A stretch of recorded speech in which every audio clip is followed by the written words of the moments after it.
What's up guys, this is Bailey Stein with Android Authority, and today we'll be checking out Xiaomi's latest flagship smartphone, the Mi 5.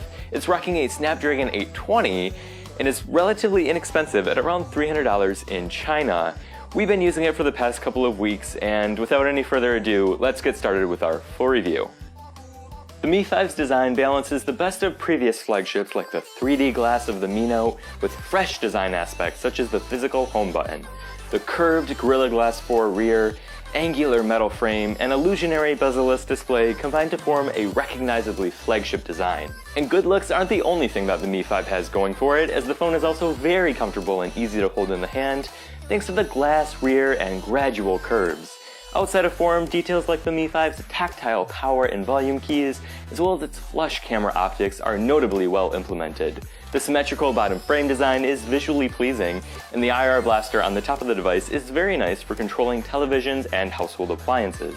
Unfortunately, the glass back can have its drawbacks. It's very slippery on many soft surfaces, and it can be a fingerprint magnet, especially if you purchase the black model. The Mi 5's one-handed usability is improved even further by its relatively small 5.15-inch display.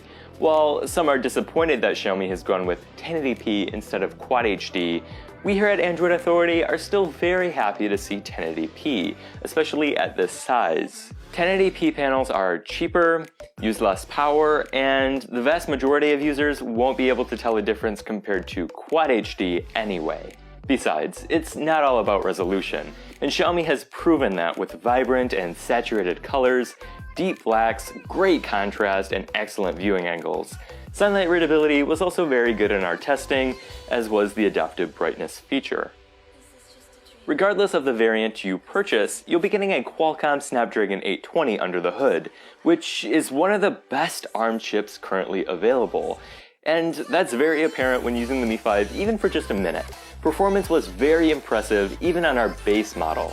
Coupled with the also very impressive Adreno 530, the Mi 5 was able to play every game we threw at it with ease.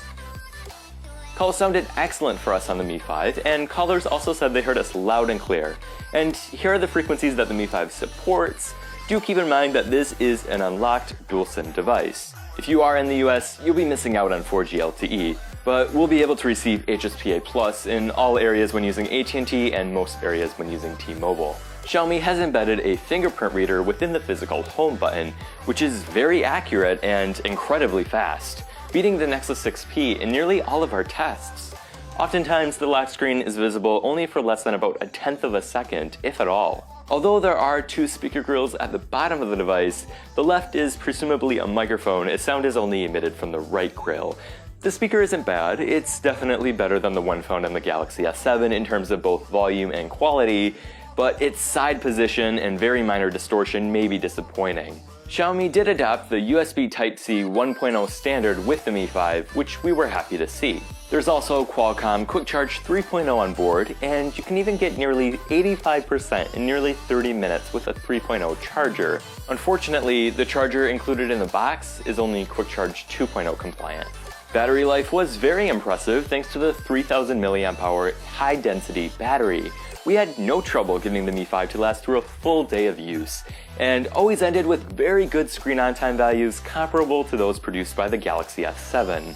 Average users will have no trouble using the Mi 5 for a full day and then some, which is not always the case with even higher-end smartphones.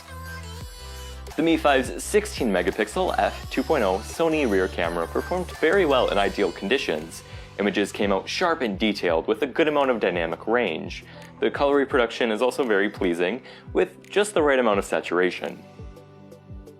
Although there is an HDR mode, which works quite nicely, we never really felt the need to use it as the default auto mode performs well enough. There's also a dual LED flash on the back, which does help even out skin tones. The 4-axis optical image stabilization does help quite a bit in ensuring less motion blur, but it helps even more in low-light situations. Unfortunately, the camera does not do as well in darker environments, and we would consider it mediocre relative to other flagships. Digital noise is sadly present and almost always noticeable, and great aspects during the day like great color reproduction and detailed images are unfortunately compromised. That's not to say it's terrible in low light, but it's just not as impressive as the Galaxy S7 or Nexus 6P. The 4-megapixel f2.0 front-facing camera also performed well, especially with its larger pixel size. The camera software is also what we would expect from a flagship in terms of quality, with a variety of different filters, many different modes, and control over white balance, focus, exposure time, and ISO in manual mode. If you're not interested in tweaking all of those settings, the auto mode is easy to use and produces great results.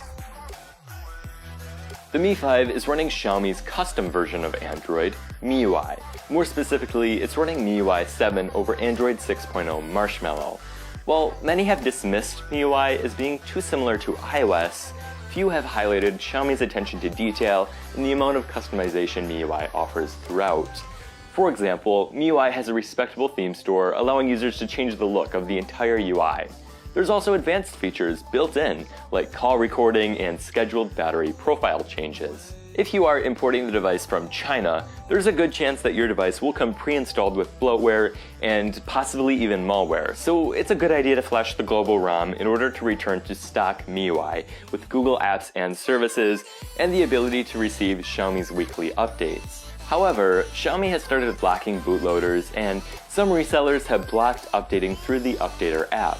So you'll have to unlock the bootloader if you want to avoid potential malware, a process which can take up to 10 days and remove some features like Xiaomi's Find My Device. We were also disappointed to find that many of the features introduced in Marshmallow and even Lollipop are still missing in MIUI. Google's Now on Tap, multi-user support, and tabbed windows for apps are nowhere to be found, at least in MIUI's current iteration. The Xiaomi Mi 5 is now available within China. You want to buy from China? That's great. Buy from China. In a few models, starting at 1,999 RMB or about $310. Each model is available in either white, black, or gold, and comes with either 32, 64, or 128 gigabytes of non-expandable storage. The Mi 5 is an excellent phone. It undercuts the best smartphones in price, but not nearly as much in features. Although its lack of US availability and 4G LTE support are a major hurdle for some, its low-light camera may be somewhat disappointing for a flagship, and MIUI could use a few updates. There's a lot to love about the Mi 5. The Mi 5's design, display, performance, hardware, battery life, camera, and software impressed us overall, which is astonishing at this price point. Xiaomi has yet again raised the bar for what an affordable smartphone should be, which is why we strongly believe that you should consider this as your next smartphone. If you are interested in learning more about the Xiaomi Mi 5, we have an even more comprehensive review up on Android Authority, with benchmark scores, battery life screenshots, more camera samples, and a detailed look into MIUI. Thank you for watching our video review of the Xiaomi Mi 5. If you have any questions about this device or anything else Android related, please do hit us up on Snapchat to have a chance at being featured in our upcoming Snapchat Q&A show. Finally, be sure to visit the Android Authority website, as we are your source for all things Android.